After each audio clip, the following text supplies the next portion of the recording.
Okay, we are back. We've been looking at the Puritans, focusing on the simple question, who were they?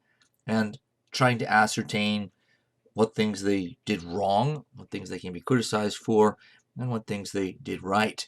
And the latter will come into play starting right here with this slide. Keep in mind, in the first part of this unit, which we've been, we were on in the last section, this segment as well, we'll be talking about the way Puritans thought, the way they behaved, the values of the Puritan communities, society, colonies. And then after that, we're going to take a fairly brief, not entirely brief, look at sort of the chronological milestones in Puritan history. So here we're talking more about the Puritans in a general sense, and then we'll look at some of the specific famous events, mainly in the course of the history of Massachusetts Bay Colony, which I told you would be our model, but it's the most historically significant, and in many ways the most famous one anyway. So we're going to begin looking at sort of another side to the Puritans by looking at their ethics and their law.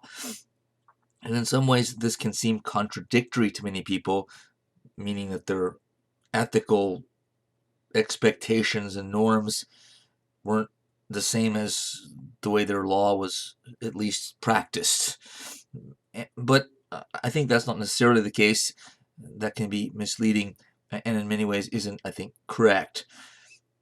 First, however, what do ethics and law have to do with each other? Well, they should have everything to do with each other.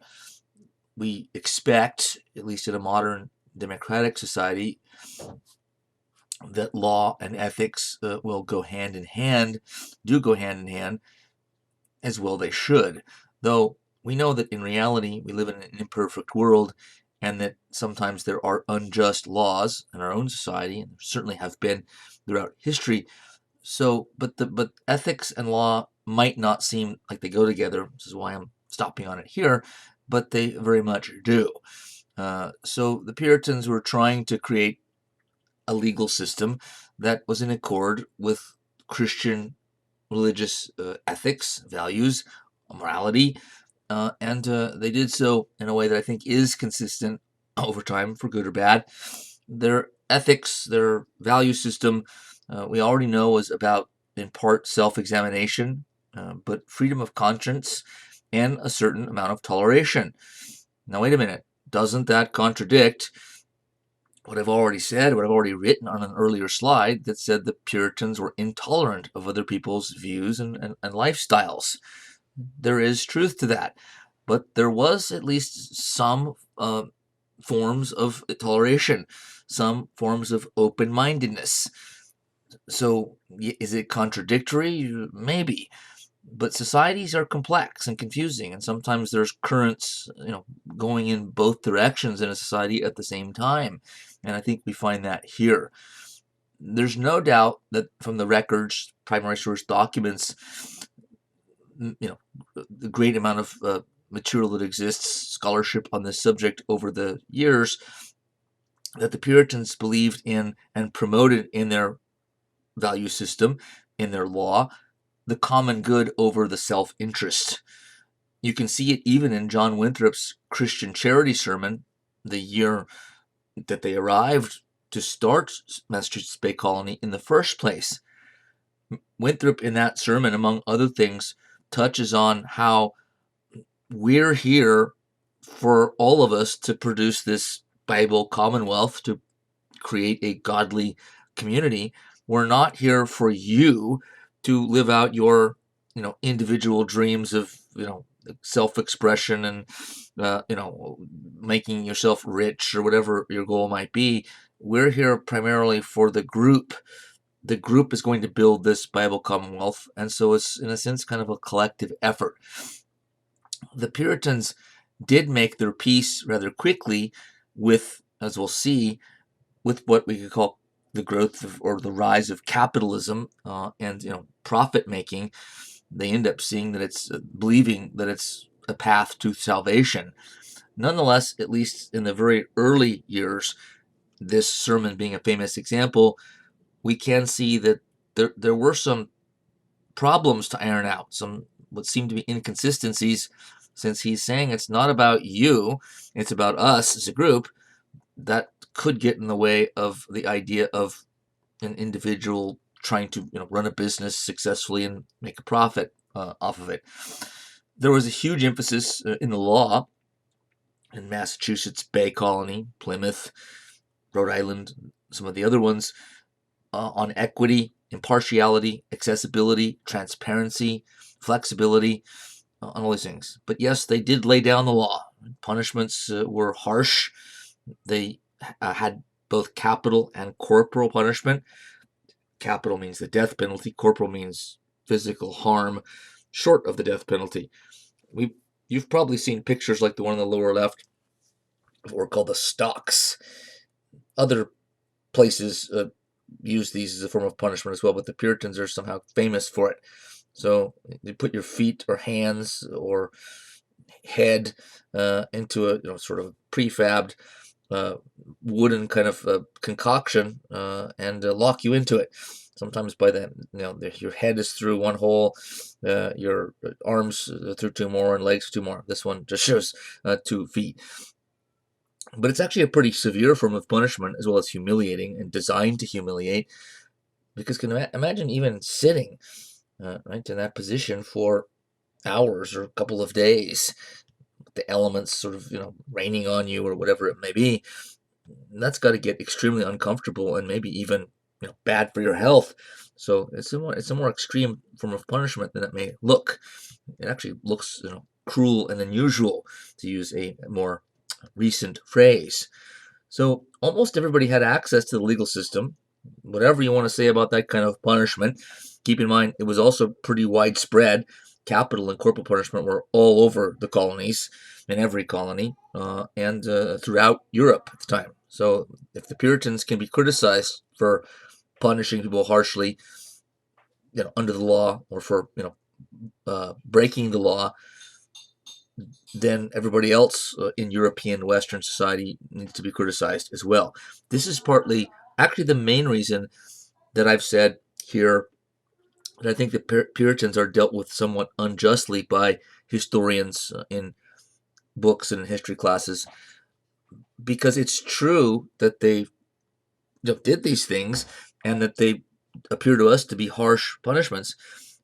But for instance, we don't focus on such things when we talk about the colonists at Jamestown, or we did talk about the colonists at Jamestown. We didn't focus on that, and I didn't either, so I'm guilty as charged, but the textbooks don't really focus on that. So if we went back and looked at crime and punishment in Jamestown, Virginia, and there's a little bit in our textbook anyway, but you'd find basically the same types of criminal justice system. So the Puritans, why do they get singled out for sort of treating people this way when others that were already studying and will study don't get singled out that way? That's the main way in which I'm saying here in this unit that the Puritans, I think, get treated unfairly, overly harshly. Not that it's not true in certain ways, but that it's truly across the board in all the other colonies, in all European societies. Everybody had access to the legal system, equal protection of the laws, at least in theory. There was jury trials, multiple witnesses required, bail, appeals. All of this stemmed from English common law. Remember, these are English colonists, and so not surprisingly, they have a lot of institutions and the law, in this case, that are understandably based on what they knew in England, what they know from England. They even had an alphabetical index to their law code, which, who cares? Careful record keeping, who cares? Well, let's just take the alphabetical index. The law code with an alphabetical index was new, in a sense. You don't see this breaking out all over the place at the time. That might just sound standard, but that's to us today. The fact that it had an index, which is alphabetized, as I'm sure you know in books, shows that they were concerned that the average person have access to the law, can look things up in the written legal code. After all, you wouldn't expect a judge or a lawyer to have to look things up in an index, or at least not nearly as much. They could navigate it without one, even if it took them longer. But the fact that they included an index shows that we're concerned about average people, not just rich people or lawyers and judges, but we're concerned that everybody have access to the law, to make it uniform, make it clear, spell things out so they know, what they can do and what they can't do. That's a pretty, I think, modern way to sort of institute and run a legal system. The Puritans were very well known for their commitment to sort of social values of virtue, public virtue, as it becomes known in the European English world. The public virtue meant that if you're a civil servant, politician, judge, that you are doing a public duty. You're doing public service. You're a public servant, as we would say today. And the Puritans were ahead of their time on this as well. The idea overall in England, the government of England, there are some notions of public service in politics and government at the time, but not nearly as emphasized as much as it is by Puritans like Samuel Ward, one of the more acclaimed preachers in England. Many Puritans stayed in England, not all came here. So he was a well-known Puritan minister. And in one piece of writing, though I'm quoting from Francis Bremer, a modern historian, then within the quote, Bremer is quoting Samuel Ward directly. So Bremer says, Ward was critical of the politician of our times, learned in the wisdom of the newer state and acquainted with the mysteries of the market, that knows how to improve things to the best for his own time and turn, and to let the common body shift for itself. Offices are not living things and salaries, but charges and duties. And then he went on to criticize those who, quote, come into them not with a mind of doing good, but of domineering, not of providing for others' welfare, but for their own. Ward is condemning public officials who aren't looking out for the public interest, the public good, the common weal. He's lambasting them and saying this job isn't, yours to fill your own pockets with and to exercise power just for power's sake. You're supposed to exercise your power, with the good of the community in mind. It might not sound like much, but that's a very modern way of looking at things going back to the 17th century. So Ward, and I would say the Puritans as a whole, were ahead of their time in that sense as well. What about Puritan families and family values, phrase sometimes used today? The family was often referred to not just in New England, not just amongst the Puritans, but in England itself and the other colonies, Little Commonwealth. So it was supposed to be a microcosm then of the larger Commonwealth, meaning the Commonwealth of Massachusetts or the colony. So what about women? What about families? How does that sort of fit into our picture of how we should view the Puritans, whether they're worthy of our condemnation, worthy of respect, or neither? Remember, and I'll repeat this more than once in this class, but though I'm saying, of course, it's okay to look at the Puritans and judge them either harshly or praise them, but my job really, I don't see as sort of doing either. I'm giving you different angles to look at, but I'm, for the most part, with exceptions, staying agnostic on many of these things. So, yes, this was a male-dominated society, but as I'm sure we already know, it was throughout the colonies, throughout Europe. So the Puritans weren't any different in, misogyny, in sexism as we call it today. Women were expected to be subordinate to men. They didn't have the same legal rights. The British law of coverture meant that once a woman is married, she's covered by her husband, meaning that he sort of subsumes her identity in a sense. For instance, any wages that she might make not that most women worked, their own jobs in those days, but any income that she might make was automatically legally her husband's, not hers, her husband's. He had legal right to just say, "Thank you very much, I'll take that." So the law of coverture meant women are covered over by the man once they get married. They have to then subordinate themselves to men under law, as well as in everyday life and practice. However, compared to the rest of England, the non-Puritans in England, and Europeans as a whole, whether Protestant or Catholic, women did have greater legal and property rights here. I won't say in all than in all other places, but than in most places in the Western world.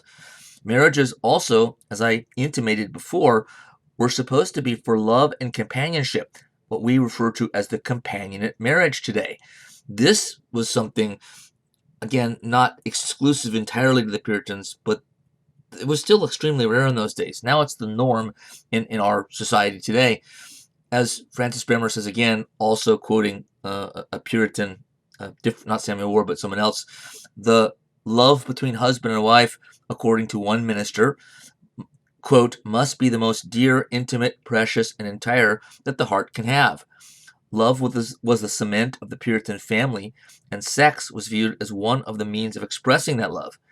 The Puritans are often seen, I think somewhat incorrectly, as being so prudish they never discuss sex and rarely have sex, etc. That's not true, and we know this again from the primary source documents, letters back and forth between husbands and wives. John Winthrop and his wife, their letters are famous, but just average Puritans as well, whose records, their writings survive, show us that there was sort of love and tenderness and care in the way we expect in marriage today. So this is what the author, historian Bremer, is talking about here, and quoting a minister who was of that same mindset, espousing those values. So around the world, if people didn't marry for love and companionship, what did they marry for? Well, overwhelmingly, again with few exceptions, this being one, they married for economic reasons, and more than that, more importantly, to have children. It was sort of the vehicle to raise and have children, sort of keep a family intact. So this is something relatively new and also quite modern. Men and women were expected to raise children together also. The male was head of household and, again, had the legal rights in his advantage. So I'm not saying it wasn't a male-dominated, sexist society, but there was somewhat of a sharing, at least in the home. The man was also the one who monopolized most of the time the right to be the one that had a job and maybe some participation in politics as well. But within the home, women, if they weren't equal, they were something closer to it than in many other colonies that we've looked at or will. Like Virginia, that's not even close. So if we just compare and contrast Virginia and Massachusetts, the two places we've looked at so far, women did have sort of something closer to what we'd call rights than, maybe not by a lot, but somewhat more than colonial Virginian women. There's been a lot of criticism from scholars about how the Puritans treated their kids and children, and this is true really also in the 17th century in general, throughout European societies and cultures based on European beginnings. But we could say, I think, that this is kind of a tough love approach. That the Puritans loved their children, and Francis Bremer, who I've been quoting here in his recent books, agrees that, well, they just had sort of a different way of doing that, and we have to put this in context. Remember the importance of context. The Puritans, at least in the early decades, were living in a frontier society.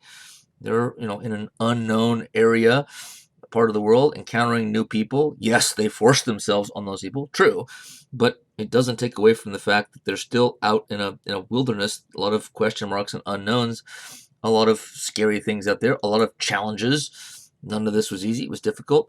So at the time, because of that, it would make sense that you'd have to expect your children to grow up faster.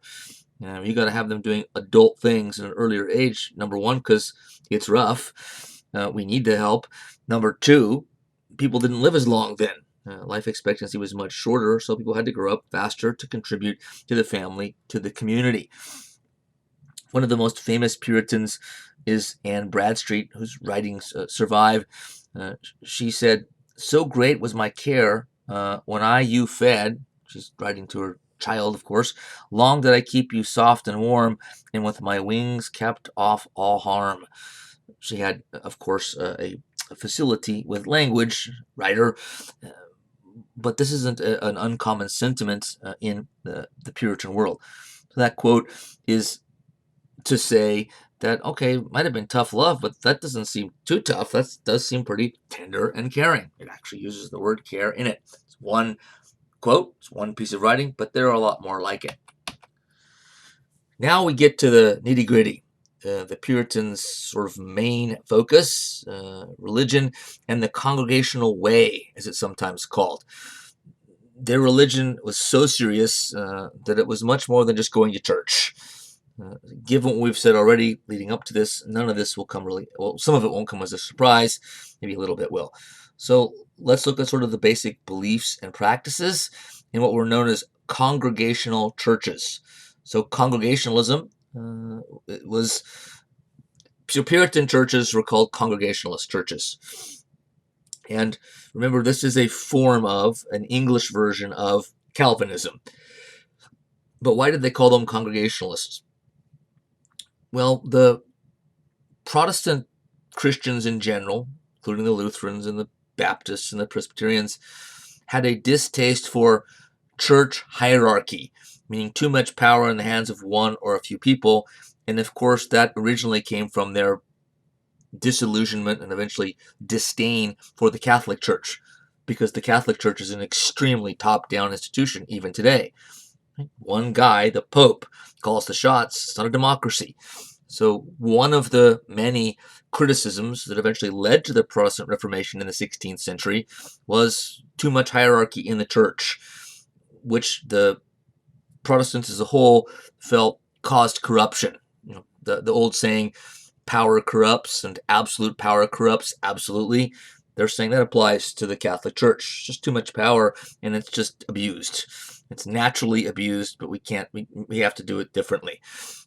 It's the Calvinists / Puritans that kind of take the opposite approach to its sort of extreme, or take the opposition to hierarchy to its oppositional extreme.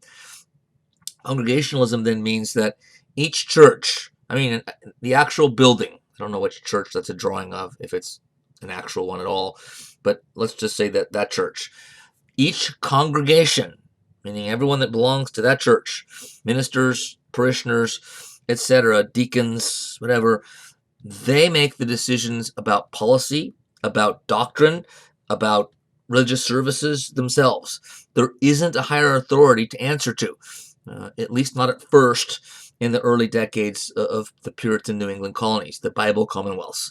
So each church, so if there's another church 2 miles down the road in the same town or city, they're not answerable to each other, and they're not answerable to any higher diocese or anything like that.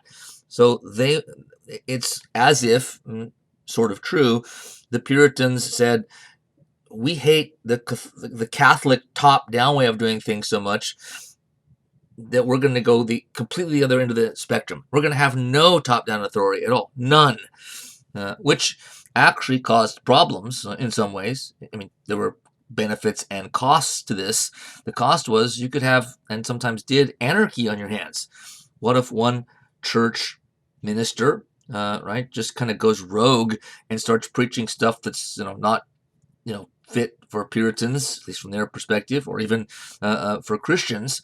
You don't have any kind of higher body institution to rein them in, fire them, suspend them, whatever. So there was no formal mechanism to do this. This is anarchy. They put the anarchy in deliberately to avoid hierarchy, and it did that, but it caused other problems, because then it isn't easy to rein somebody in, and this does become a problem at some times. There were informal mechanisms, by the way, to deal with an issue of, say, a rogue minister. What might happen in, say, Boston, there were 4 churches first, second, third, fourth Congregational Church within a number of decades in Boston, more after that. But let's say the minister at second Congregational Church in Boston went sort of off the rails and did something, started preaching in ways that are not consistent with Puritan, theology, Puritan services.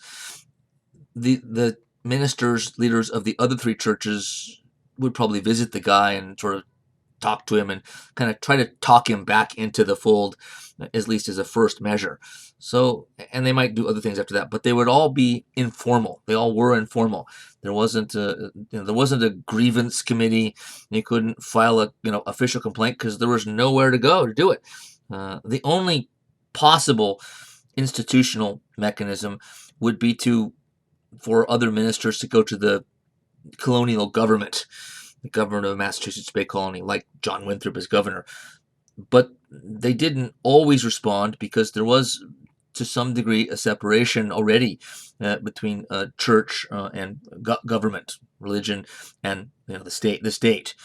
So the visible saints, they were sometimes called, I said saints earlier, visible saints, just another way of saying it. Visible because, remember, there's supposed to be signs if you're applying for membership in the church.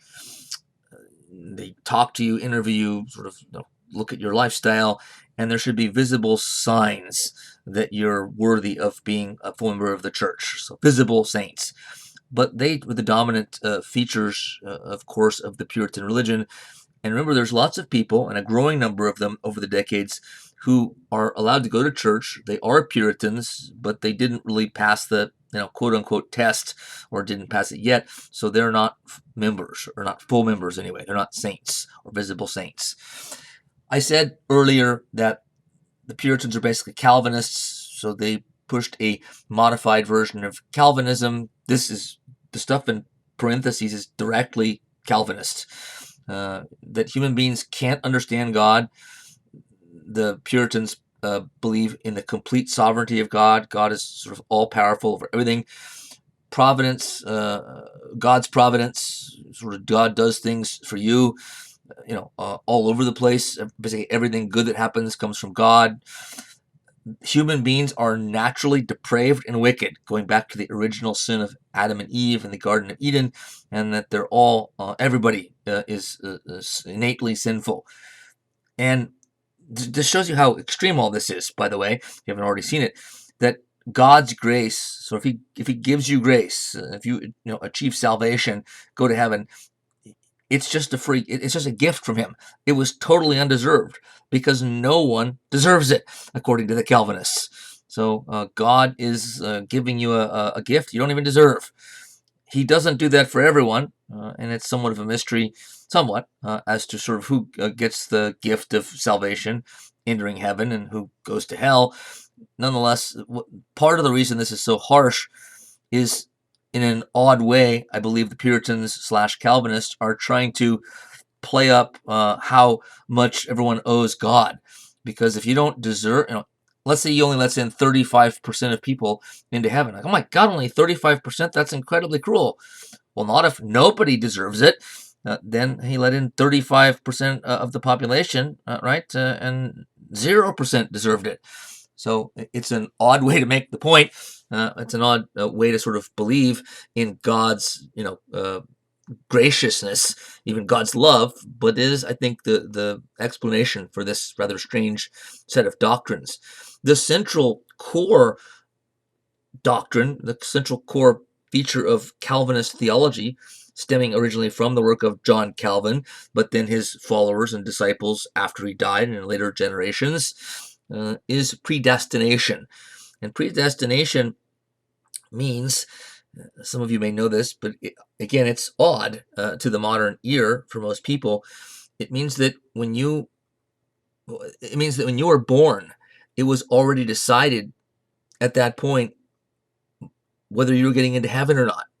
There's nothing you can do to change it. And God doesn't tell you, at least most Puritans, Calvinists didn't believe that God tells you, or doesn't tell you, that whether you are already destined predestined to get into heaven or predestined to get into hell, basically. Sometimes called double predestination. And this, of course, would create and did a great deal of anxiety because you don't know for sure. So, and it also appears to be an incredibly cruel doctrine. Why would God have already kind of decided who was going to heaven, who was going to hell before they even did anything?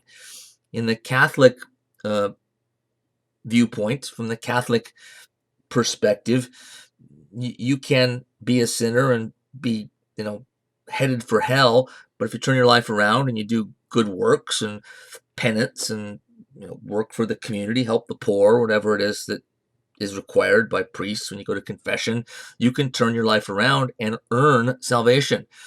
The Puritans did not believe in earning salvation.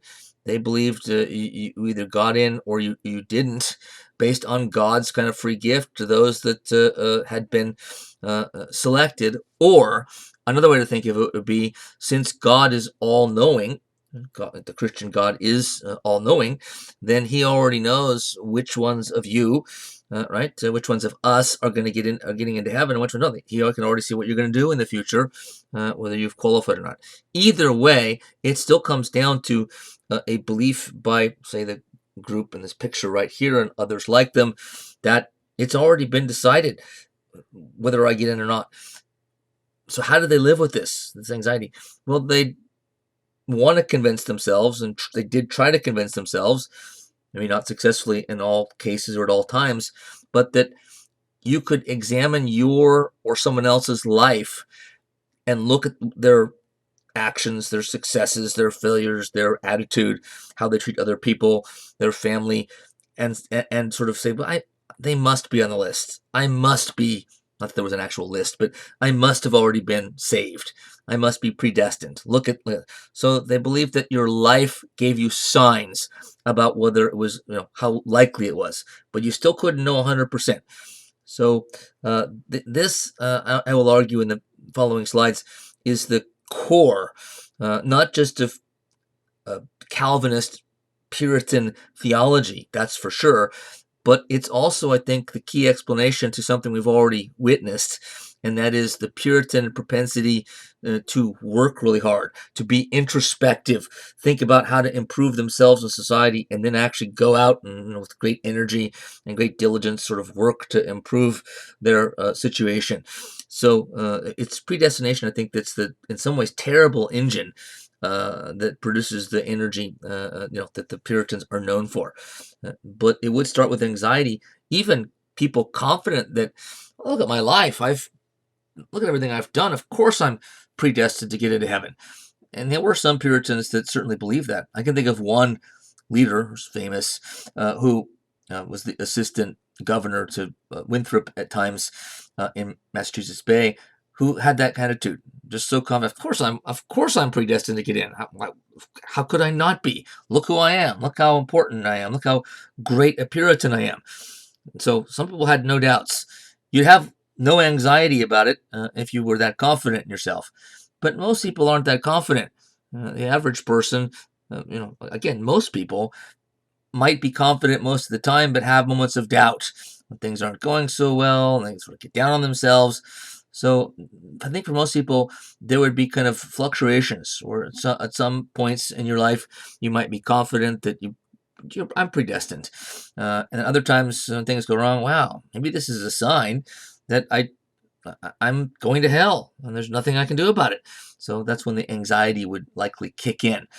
So doing good works didn't get you into heaven. It was a sign that you were already selected to get into heaven. So the, how to say this, there was another way of sort of looking at this that eventually sort of popped up in Puritan New England. And I'm saying this in part to prep you for something that's coming, famous incident and case in the early history, 17th century history of New England. But something that one preacher called God's caress. There were other ways of saying it, but that's the phrase that kind of stands out for me. So how do you know if you're saved, if you're predestined to get into heaven. Well, you don't for sure, but what most of the Puritans thought, as we've just established, is you can have a pretty good idea by examining your life and what you've done, and kind of ongoing. So you can be fairly confident, if not more, that you're in. Well, there were some in the Puritan community that weren't comfortable with this, and so they took it kind of further and said, well, no, that's, I guess, a possibility, but you can just feel it. You can feel sometimes God's caress, God's kind of presence. You just know because you have this feeling that God's sort of within you, and God sees you as, good and worthy of salvation. This causes problems sort of between the two groups within Puritan society who disagree with each other. And the God's caress position was the minority one, and it's the one that got sort of weeded out as dangerous because it seemed actually in some ways too close to Catholicism, which they all hated. And it also seemed in some ways as if you were saying that God spoke to you, which was considered a sin in Calvinist/Puritan circles. Also, as alluded to once before early on, it was a this world religion, concerned about the other world, the afterlife, for sure. But remember, the Puritans didn't leave an ascetic lifestyle. They didn't believe in doing without if you don't have to. Enjoy this life. Enjoy food and, sex. By the way, I didn't say something important. The Puritans weren't as much prudes about sex as they're commonly believed to be, but they didn't. They did not tolerate sort of sex outside the marriage bond whatsoever. So adultery got punished sometimes legally, and in many other ways as well. So they talked openly, husbands and wives, about sex, but it wasn't kind of an anything goes, attitude towards sex in any way. So they believed in moderation, and moderation, in their view, it meant sex just within the wedding bond, the marriage bond, I should say. So their this world approach to a really otherworldly set of concerns meant that they became really focused on, and then eventually good at, politics, business, improvements in technology, eventually science, etc., etc. So, and this in turn was eventually interpreted by Puritan ministers and leaders as itself a sign of salvation. Right? You're looking into your life for signs. Okay, I can't know for sure whether I'm going to get into heaven. I can't earn it by doing something better and different. I have to just look for signs. Now I don't remember when now was exactly. We don't know, but at some point along the way here in the 17th century, it became normal to believe that, well, okay, look at my business, look at my farm, look how well I run my farm, look how much money I bring in and profit, how well I was going to take care of my family, and I've been able to afford to buy more land and have some savings and invest in this and that. I must be saved. I must be predestined to get into heaven. So business itself, success in business, was seen as a sign of salvation. I think it wasn't inevitable that would be built into or put into the Calvinist Puritan value system and belief system, but it did. But it made some sense because they're so focused on using this world as a way to sort of think about their sort of importance, their duties in order to get into the other world, or to be on God's sort of list already in the other world. That it makes sense that they would include things like success in business and politics, inventing something, etc., as signs of salvation, predestination. The church practice of the Puritans included very regular and very often religious services, long sermons by minister. 2 sacraments from the 7 Catholic sacraments were accepted and embraced by the Puritans. Calvinists, as a whole, different Protestant groups sometimes had different beliefs about which, if any, of the sacraments from the Catholic, early Catholic Church were to be kept. In the Puritans' case, they kept the Lord's Supper, which was their way of saying communion, and baptism of children. Those are the only two Catholic sacraments that they kept. Church membership, as already noted, was exclusive and required applicants to pass a number of tests. So ministers, congregations, to prove they were likely among the elect and sort of worthy of being given the status, membership card of saints. There wasn't actually a membership card. So the anxiety, from not knowing, that whether you were going to get into heaven or not, but knowing that it was already decided. Actually, what I'm saying here, this was an incentive that came from predestination. Now, was this the reason they believed in predestination? Was this thought out ahead of time? Probably not. But unconsciously, I think it does appear to still have been kind of the direction that this was pushing. In history, this is hard to quantify or impossible to quantify, so it might not hold up. But it does appear to me and others that sometimes there's kind of an in-between where something is, not necessarily done consciously and not quite done unconsciously. That's kind of it's kind of somewhere in between. And I would say sort of their belief in predestination wasn't put in place intentionally to get them to work harder and succeed in business and, finance or science, whatever. But wasn't totally accidental either. It's kind of a middle ground. Professor Rourke says, despite the looming uncertainty about God's choice of the elect, Puritans believed that if a person lived a rigorously godly life, constantly winning the daily battle against sinful temptations, his or her behavior was likely to be a hint, a visible sign that he or she was one of God's chosen few. They thought sainthood would become visible in individuals' behavior.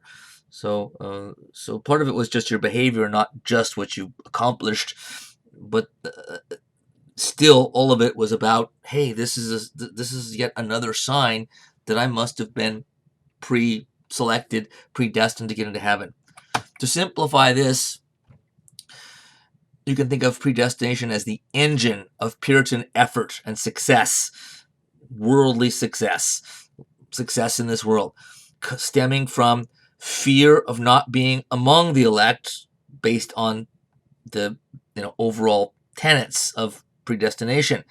And if you're fearful, anxious, you might get involved in all kinds of vigorous activity: work, church, charity, worldly success, wealth production, being successful, right? Incorrigible doers. The Puritans were on the move all the time, constantly, using lots of energy, getting things done.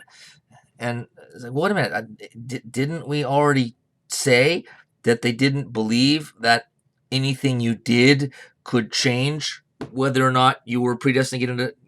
Yes. Remember, this is kind of like a psychological trick that they're playing on themselves. Given this dynamic, they kind of had to. And that is, okay, you can't change it, but what you can do is examine your life for those signs. And you can examine not just your life before, the time you're thinking about it, but what happens next. So it's not that different in a sense from the idea that, well, okay, good works, doing good things, changing your life around can get you into heaven. It's a kind of a conceptual difference. In some ways, maybe an emotional difference, but it comes out to something quite close. But if you're fearful that you're not predestined, then if you work hard and succeed in business and you're good to your family, go to church all the time, then you can think, you know what? I look at the way I've lived my life.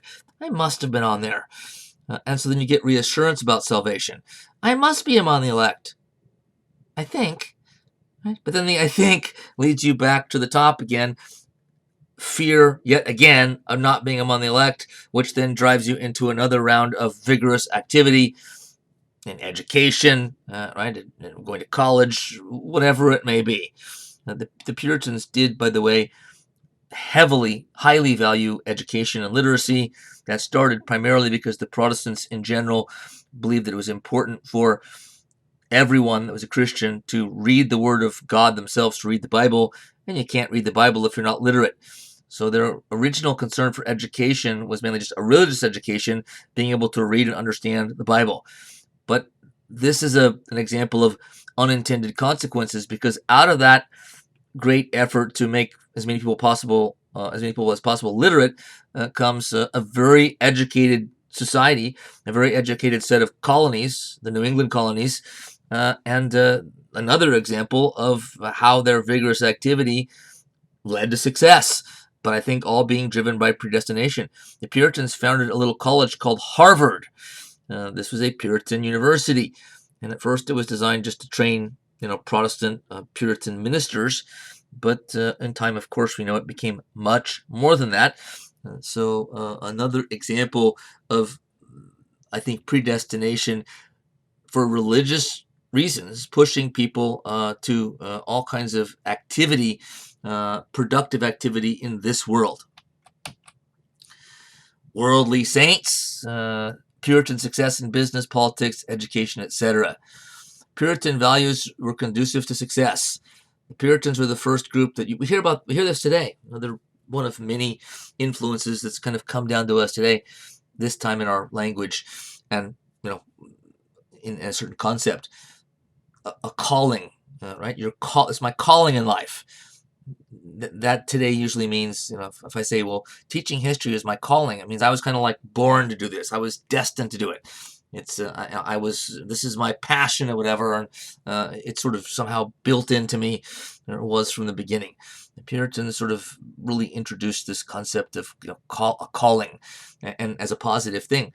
Their value system promoted. Now, this event originally came from their religious belief system, but it ended up being such, also unintended, that this ended up being a perfect set of views and values for economic success and capitalism. They made good capitalists because their value system was already sort of organized around hard work, criticism, self-denial, self-sacrifice, discipline, frugality, thrift, integrity, humility, community. All those things, can and do and put together make, for a formidable business person. I won't read the other quotes there, but they're certainly worth reading. So the Puritans' value system, in a sense, made them natural capitalists. Didn't make them inevitable capitalists, but it made them sort of naturally good ones once they made their peace with it. The Puritan divines, or the Puritan ministers, played a gigantic social role in Puritan society. Many of them were famous, and it was a really well-educated lot. Those that came over in the early years had been educated at Oxford or Cambridge. Those in later generations were educated at Harvard. But you had to have a college degree to be a minister. And remember, in the 17th century world, hardly anyone had access to a college education. So if you did have a degree from a college, you were among the elite already, because so few were so educated. So these guys were often very bright and always very well educated. Sometimes their sermons were brilliant because they were gifted writers and thinkers, and logic, and good speakers, could hold an audience. I'm not saying they weren't. They were always riveting. Their sermons and speeches could go on for a long time, and so some of them were probably monotone and boring. But with this sort of much talent, that wasn't always the case. You can kind of read the list there of all of the things that they were required to do. But if you do, you'll see that the whole society is relying on the Puritan ministers to do a whole lot. They wore many hats. I will read Professor Taylor's comment. The Puritan worship featured the minister's learned and forceful sermon. The average New English churchgoer heard about 7,000 sermons in the course of his or her lifetime. That's a lot of sermons. To train an Orthodox ministry for so many churches, Massachusetts founded Harvard College in 1636, the first such institution in English America. So the divines were well educated, well respected, and expected to do a lot.